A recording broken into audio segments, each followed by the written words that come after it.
오늘 우리에게 주시는 하나님의 말씀은 신약성경 고린도 후서 5장 16절부터 21절입니다. 하나님의 말씀을 봉독하겠습니다. 이 말씀을 통해 하나님의 음성을 들으시기 바랍니다. 그러므로 이제부터 우리는 아무도 육신의 잣대로 알려고 하지 않습니다. 전에는 우리가 육신의 잣대로 그리스도를 알았지만 이제는 그렇지 않습니다. 누구든지 그리스도 안에 있으면 그는 새로운 피조물입니다. 옛 것은 지나갔습니다. 보십시오. 새 것이 되었습니다. 이 모든 것은 하나님에게서 났습니다. 하나님께서는 그리스도를 내세우셔서 우리를 자기와 화해하게 하시고 또 우리에게 화해의 직분을 맡겨주셨습니다. 곧 하나님께서 사람들의 죄과를 따지지 않으시고 화해의 말씀을 우리에게 맡겨주심으로써 세상을 그리스도 안에서 자기와 화해하게 하신 것입니다. 그러므로 우리는 그리스도의 사절입니다. 하나님께서는 우리를 시켜서 여러분에게 권고하십니다. 우리는 그리스도를 대리하여 간청합니다. 여러분은 하나님과 화해하십시오. 하나님께서는 죄를 모르시는 분에게 우리 대신으로 죄를 지으셨습니다. 그것은 우리가 그리스도 안에서 하나님의 의가 되게 하시려는 것입니다. 아멘. 이것은 하나님의 말씀입니다. 독일에 나치 정권이 등장했을 때 독일의 개신교 교회들 대부분은 나치 정권을 지지했습니다. 이들은 나치 정권을 지지하지 않는 모든 목사들을 제거하고 유대인 혈통의 신자들을 교회에서 쫓아내며 성경에서 구약 성경을 제거하고 예배에서 비독일적인 요소를 제거하자고 주장했습니다.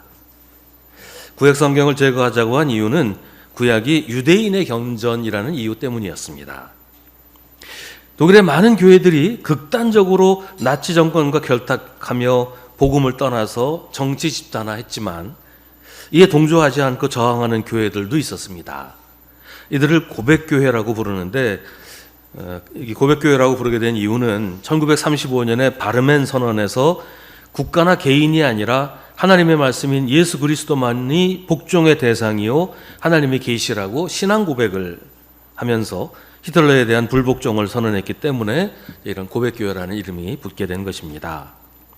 이 고백교회에서 중심적인 역할을 하던 목회자 중에 칼 바르트라는 신학자가 있었습니다.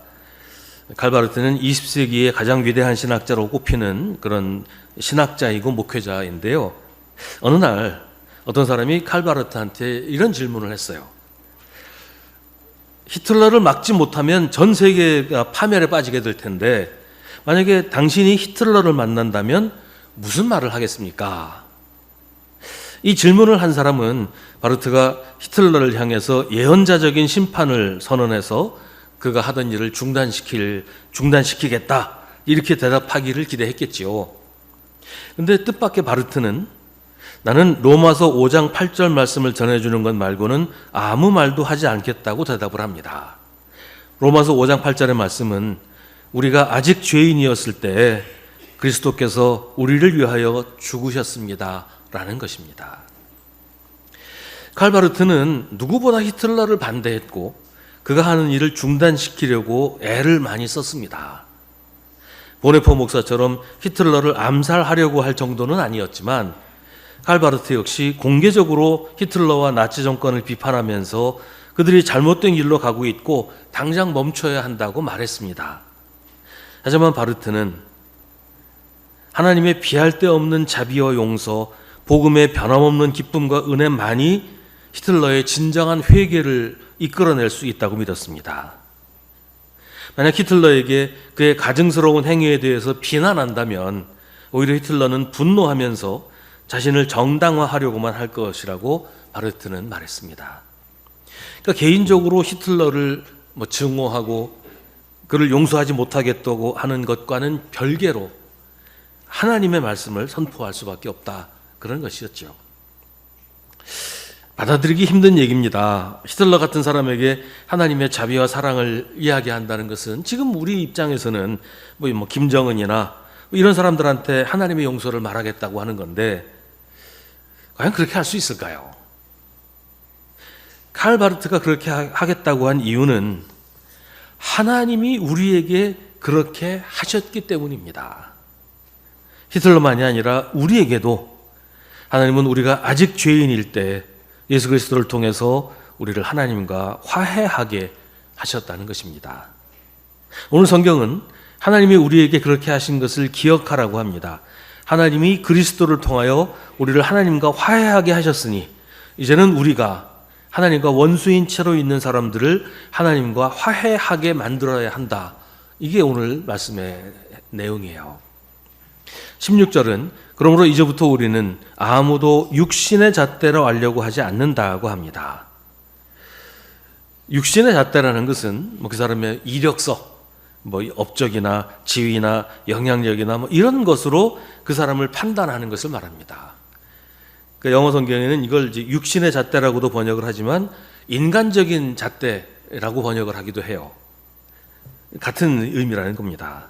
인종이라든지 사회적인 지위라든지 부나 명성이나 직위나 이런 것 같은 낡은 판단 기준이 아니고 예수를 믿는 사람이 가져야만 하는 그런 잣대, 예수 그리스도의 눈으로, 하나님의 눈으로 사람을 보아야 한다라는 얘기죠. 어떤 영화에 나왔던 장면인데요. 지방대를 나온 주인공이 취업을 하려고 여러 회사에 면접을 받습니다. 하지만 번번이 떨어져서 낙심하고 거의 포기할 지경이 됐는데 그 영화의 마지막 무렵에 한 회사에서 면접을 봐요. 그때 면접관이 주인공의 전공과 또 앞으로 이 회사에 취직하면 어떤 식으로 일을 할 거냐 이런 질문을 했고 주인공은 면접관이 감탄할 정도로 아주 대답을 잘합니다. 그 대답을 듣고서 면접관이 깜짝 놀라면서 아니 이렇게 실력이 있고 이 회사가 어떻게 돌아가는지 잘 아는 사람이 왜 그동안 면접을 그렇게 많이 봤으면서 계속 떨어졌냐 이렇게 물어보니까 주인공이 이렇게 말합니다. 지금까지 아무도 이렇게 물어본 사람이 없었습니다. 지금까지 면접봤던 회사에서는 그냥 그 사람의 학벌과 이게 주인공이 여성이었는데 그 사람이 여자라는 이유로 아예 처음부터 편견을 가지고 안 뽑을 생각으로 그냥 대충 아무 업무와 상관없는 질문만 하고 그리고 떨어뜨렸다는 거죠. 이제 그게 바로 사람의 겉모습만 가지고 판단하는 육신의 잣대로 보는 겁니다. 이게 우리를 보는 세상의 시선이고 우리가 세상을 보는 시선이었어요. 근데 이제는 육신의 잣대로 다른 사람을 알려고 하지 않는다. 왜냐하면 우리가 그리스도 안에 있기 때문이다 라고 말합니다. 그리스도에 대해서도 그렇고 어떤 다른 사람에 대해서도 그렇고 육신의 잣대로 알려고 하면 안 된다라는 것이죠. 누구든지 그리스도 안에 있으면 새로운 피조물입니다. 그리스도 안에 있다는 것은 이전과는 다른 세상에서 살게 되었다는 말이에요. 요한계시록 21장은 이렇게 선언합니다. 나는 새 하늘과 새 땅을 보았습니다. 이전의 하늘과 이전의 땅이 사라지고 바다도 없어졌습니다. 그때 나는 보좌에서 큰 음성이 울려나오는 것을 들었습니다. 보아라, 하나님의 집이 사람들 가운데 있다. 하나님이 그들과 함께 계실 것이요 그들은 하나님의 백성이 될 것이다. 하나님이 친히 그들과 함께 계시고 그들의 눈에서 모든 눈물을 닦아주실 것이니 다시는 죽음이 없고 슬픔도 울부짖음도 고통도 없을 것이다. 이전 것들이 다 사라져버렸기 때문이다. 그때 보좌에 앉으신 분이 말씀하셨습니다. 보아라, 내가 모든 것을 새롭게 한다. 그리스도 안에 있다는 것은 우리가 이런 새 하늘과 새 땅에서 살고 있다는 말이에요. 그래서 우리는 새로운 존재가 되었습니다. 옛 것은 지나갔습니다. 우리는 새 것이 되었습니다. 하나님이 보시기에 우리는 고쳐 쓰기에는 너무 망가져서 아예 새롭게 만드셨다는 거예요. 우리가 죄에 너무 얽매여 있고 죄에 너무 물들어 있어서 그냥 고쳐 쓸 수 있는 빨아서 어떻게 락스로 담궈서 이렇게 해서 때를 뺄 수 있는 그런 수준이 아니기 때문에 아예 새로 만들기로 하셨다는 거예요.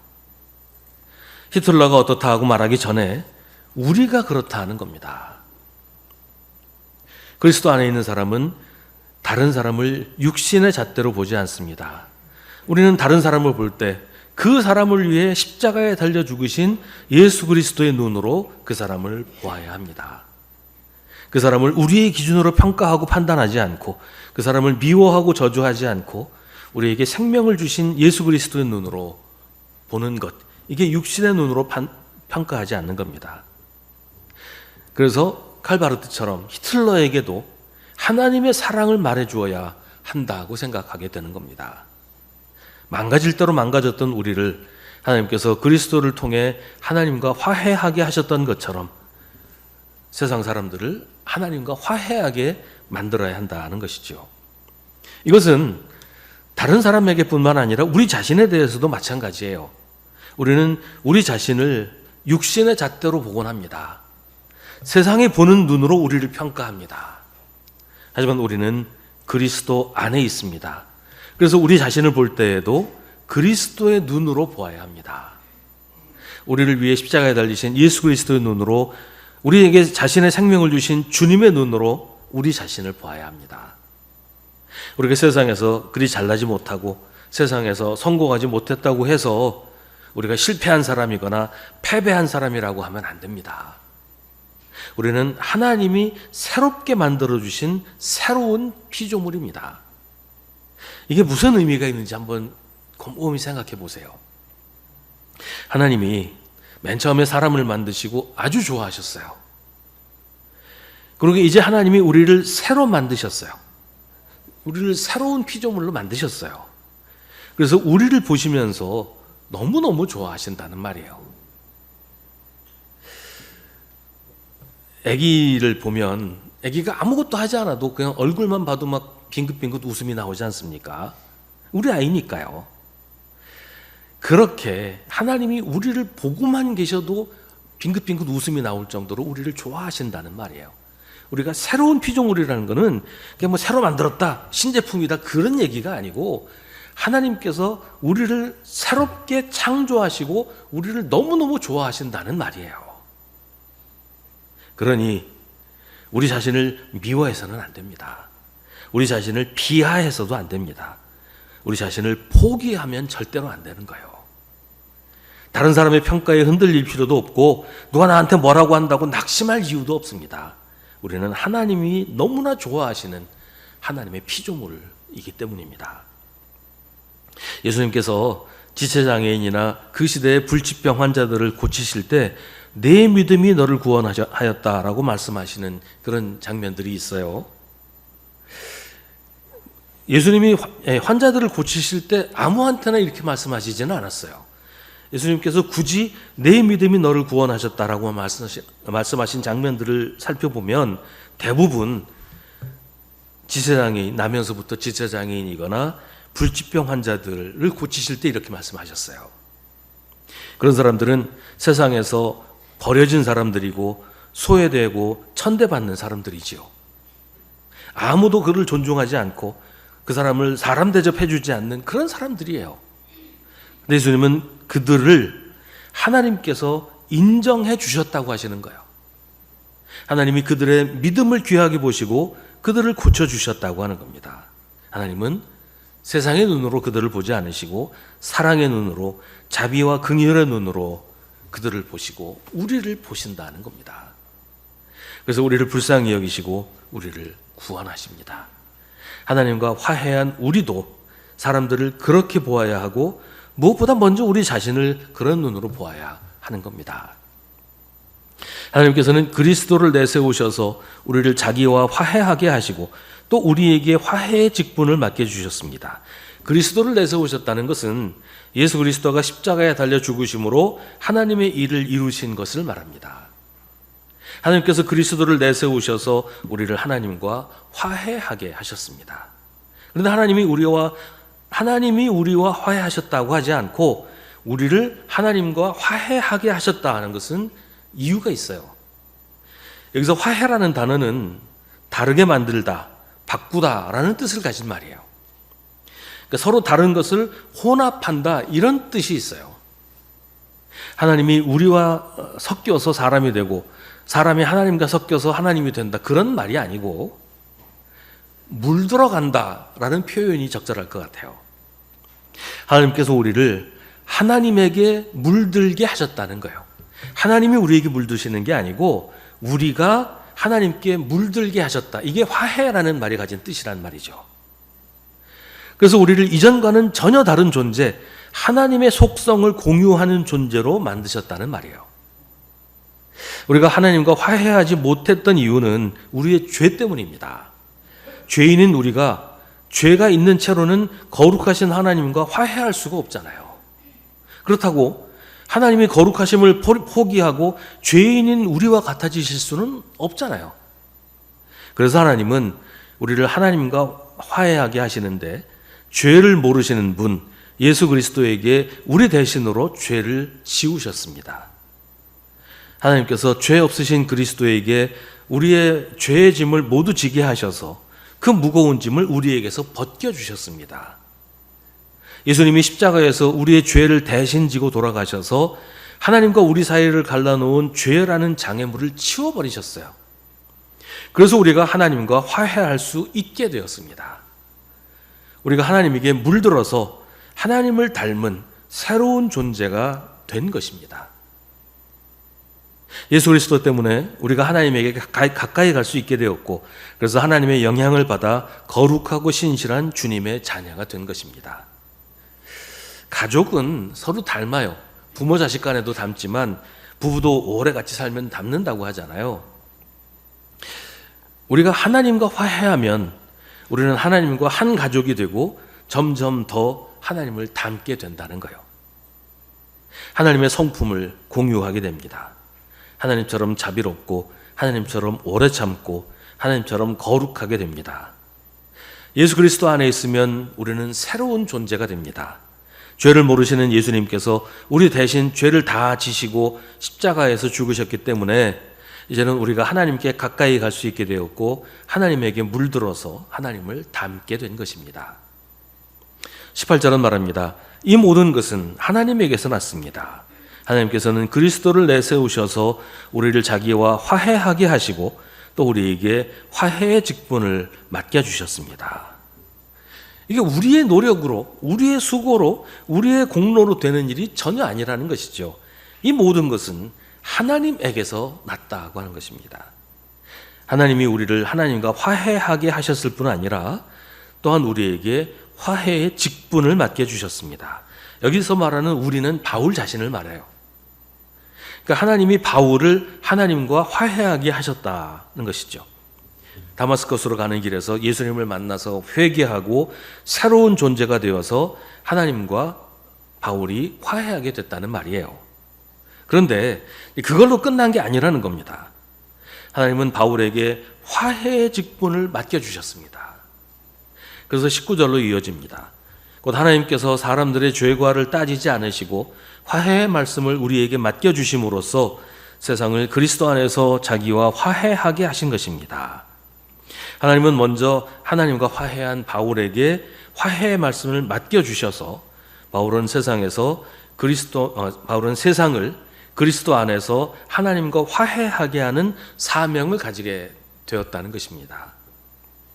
그런데 바울은 20절에서 이렇게 말합니다. 그러므로 우리는 그리스도의 사절입니다. 하나님께서는 우리를 시켜서 여러분에게 권고하십니다. 우리는 그리스도를 대리하여 간청합니다. 여러분은 하나님과 화해하십시오. 바울은 자기를 그리스도의 사절이라고 말합니다. 사절은 외교 사절을 말하는 건데요. 쉽게 얘기하면 해외에 파견된 대사를 가리키는 말이에요. 대사는 자기 나라에 있지 않고 자기가 맡은 그 나라로 가죠. 그래서 그 나라 사람들을 상대로 해요. 하나님과 화해한 사람은 하나님께로부터 화해의 사명을 받습니다. 이 사명을 받은 사람은 아직 하나님과 화해하지 않고 있는 사람에게로 가야 돼요. 하나님과 화해한 사람은 이미 예수 그리스도 안에서 살고 있지만 거기 그냥 머물러 있지 않고 하나님과 아직 화해하지 않은 사람들에게로 가야 된다는 거예요. 주미대사가 한국에 있어서는 주미대사의 일을 할 수가 없잖아요. 미국에 가야 자기 역할을 하지요. 마찬가지로 먼저 하나님을 믿은 사람은 하나님을 믿어야 할 사람에게로 가야 한다는 말이에요. 가서 하나님의 말씀을 선포해야 됩니다. 하나님의 말씀을 들어야 하는 사람들에게 가서 그들에게 말해야 한다는 거예요. 우리가 아직 죄인이었을 때 그리스도께서 우리를 위하여 죽으셨습니다. 바르트가 히틀러에게 가면 이 말을 할 수밖에 없다는 것이죠. 바울은 그래서 고린도 교회 교인들에게 말합니다. 하나님께서는 우리를 시켜서 여러분에게 권고하십니다. 우리는 그리스도를 대리하여 간청합니다. 여러분은 하나님과 화해하십시오. 바울은 고린도 교회 교인들이 아직 하나님과 화해하지 않고 있다고 판단을 한 거예요. 아직도 세상에서 살던 방식을 버리지 못하고 아직도 그리스도 안에 있으려고 하지 않고 있다는 겁니다. 그래서는 하나님과 화해할 수가 없지요. 그래서 바울은 그리스도를 대리하여 고린도 교회 교인들에게 그리고 오늘 우리에게 간청합니다. 하나님과 화해하십시오. 변하려고 하지 않고 달라지려고 하지 않으면서 고집스럽게 이전의 나인 채 살려고 하지 말고 하나님께로 가까이 가서 이전과는 완전히 다른 새로운 피조물이 되십시오.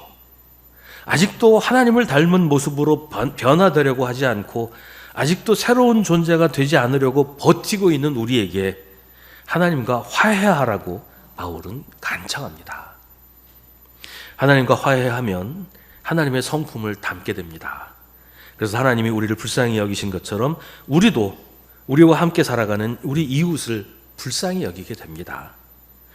누군가를 정죄하고 판단하고 심판하려고 하기 전에 하나님의 자비와 긍휼의 눈으로 사람을 보게 됩니다.